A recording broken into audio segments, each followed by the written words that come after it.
Hello everyone once again welcome to my channel. ഇത് നമുക്ക് continued കെയറിൻ്റെയും continuing കെയറിൻ്റെയും കണ്ടിന്യൂയിങ് ഓൺഗോയിങ് ഈ കെയറിൻ്റെ എല്ലാം ഡിഫറൻസ് നോക്കാം. അതായത് ഇപ്പോൾ OIT ലെറ്ററിൽ നമ്മൾ എപ്പോഴും യൂസ് ചെയ്യുന്ന വേർഡ്സ് ആണ് ഈ ongoing care, follow up care, continued care. ഇതെല്ലാം നമ്മൾ സാധാരണ യൂഷ്വലി എപ്പോഴും യൂസ് ചെയ്യുന്നതാണ്. പക്ഷേ മിക്ക സ്റ്റുഡൻസിനും ഒരു ഡൗട്ട് ഉണ്ട്, ഇതിന് തമ്മിൽ ഡിഫറൻസസ് എന്താണ് ഇത് രണ്ടിൻ്റെയും വ്യത്യാസം, മെയിൻ വ്യത്യാസം എന്താണ്? രണ്ടും ഒരുപോലെ തന്നെയല്ലേ ഇരിക്കുന്നത്? Follow up care, ongoing care, continued care ഇതെല്ലാം തന്നെ ഒരുപോലെ തന്നെയാണ് ഇരിക്കുന്നത്. ബട്ട് അതെന്താണ് അതിൻ്റെ വ്യത്യാസം? സോ ഇന്നത്തെ വീഡിയോയിൽ നമുക്കത് ഡീറ്റെയിൽസ് ആയിട്ട് നോക്കാം. അതായത് നമുക്ക് രണ്ട് കെയർ നമുക്ക് എഴുതാം. അതായത് പേഷ്യൻ്റ് ഇപ്പോൾ ഒരു ഹോസ്പിറ്റലൈസേഷൻ കഴിഞ്ഞു, അപ്പോൾ ആ പേഷ്യൻറ്റിൻ്റെ ട്രീറ്റ്മെൻറ്റ് എല്ലാം കഴിഞ്ഞിരുന്നാലും അവിടെ എന്തോ ഒരു കോംപ്ലിക്കേഷൻസ് അല്ലെങ്കിൽ എന്തോ ഒരു സംഭവം അവിടെ ഇപ്പോഴും കോംപ്ലിക്കേഷൻസ് ആയിരിക്കില്ല, ഒരു ചെറിയൊരു പ്രോബ്ലം ഉണ്ടായിരിക്കും. അപ്പോൾ അതിന് വേണ്ടി ചിലപ്പോൾ നമ്മൾ home care, home visit request ചെയ്തിരിക്കാം, അല്ലെങ്കിൽ നമ്മൾ GPക്ക് ലെറ്റർ എഴുതാം, ഒരു കമ്മ്യൂണിറ്റി ഹെൽത്ത് നഴ്സിന് എഴുതാം, അല്ലെങ്കിൽ ഒരു ഫിസിയോതെറാപ്പിസ്റ്റിന് എഴുതാം. അപ്പം നമുക്ക് അവിടെ മെൻഷൻ ചെയ്യേണ്ടി വരും, ഒരു കണ്ടിന്യൂഡ് കെയർ ആണോ, കണ്ടിന്യൂയിങ് കെയർ ആണോ, കണ്ടിന്യൂസ് കെയർ ആണോ, എന്താണ് അവിടെ വേണമെന്നുള്ളത്. സോ അത് എന്താണെന്ന് ചോദിച്ചിട്ടുണ്ടെങ്കിൽ സിമ്പിളാണ്. കണ്ടിന്യൂഡ് കെയർ എന്ന് പറഞ്ഞു കഴിഞ്ഞാൽ ഓൺഗോയിങ് കെയറിൻ്റെ സെയിം മീനിങ് ആണ്. അതായത് ഒരു ലോങ് ടൈം കെയർ ആണ് നമുക്കവിടെ വേണ്ടത്. നമ്മൾ നമ്മുടെ റീഡറിൻ്റെ അടുത്ത് റിക്വസ്റ്റ് ചെയ്യുന്നത് ഒരു ലോങ് ടൈം കെയർ. അതൊരു പർട്ടിക്കുലർ ടൈം നമുക്ക് പറയാൻ പറ്റില്ല.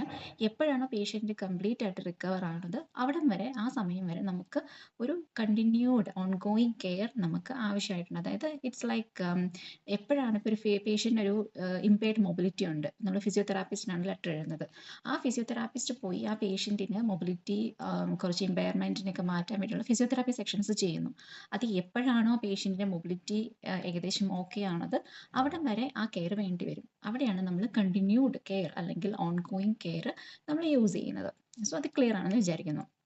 ഇനി കണ്ടിന്യൂയിങ് കെയർ എന്താണ്? കണ്ടിന്യൂയിങ് കെയർ അല്ലെങ്കിൽ കണ്ടിന്യൂസ് കെയർ എന്താണെന്ന് ചോദിച്ചിട്ടുണ്ടെന്നുണ്ടെങ്കിൽ അതെന്ന് വെച്ചിട്ടുണ്ടെങ്കിൽ ഒരു ഷോർട്ട് ടൈം ആണ്. അതായത് ഇപ്പോൾ ഒരു 2 ആഴ്ചത്തേക്ക് ഒരു പോസ്റ്റ് ഓപ്പറേറ്റീവ് പേഷ്യൻറ്റിന് ഡ്രസ്സിങ് ചെയ്യാൻ വേണ്ടി നമ്മൾ ഒരു ഹോം നേഴ്സിനെ റിക്വസ്റ്റ് ചെയ്യുന്നു. അപ്പം നമുക്ക് ആ 2 ആഴ്ച കഴിഞ്ഞ് കഴിഞ്ഞാൽ പിന്നെ ആ ഹോം നേഴ്സിൻ്റെ കെയർ നമുക്ക് ആവശ്യമില്ല.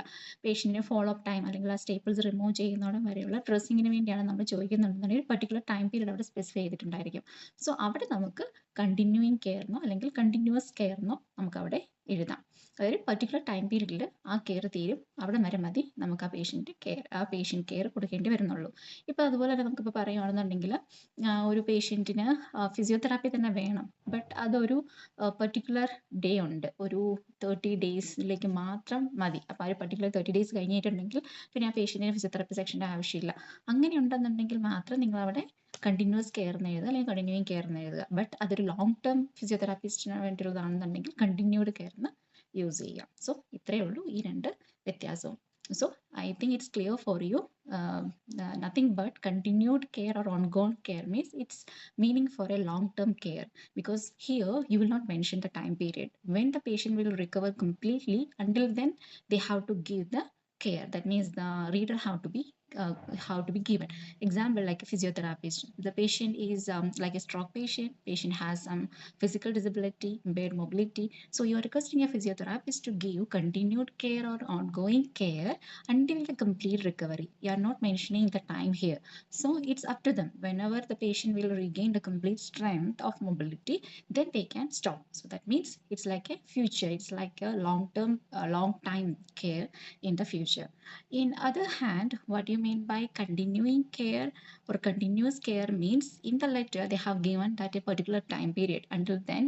Only until then we have to give the care. Example, for a post-operative patient, like a 2 weeks period you have to give the dressing until the staples removal or until the next follow-up visit. So it's clear that only for 2 weeks the reader have to give the care. So here you can use the continuous or continuing care. That is only the differences. So I hope it is clear for you. We will see you within another one informative video. Until then, bye, take care.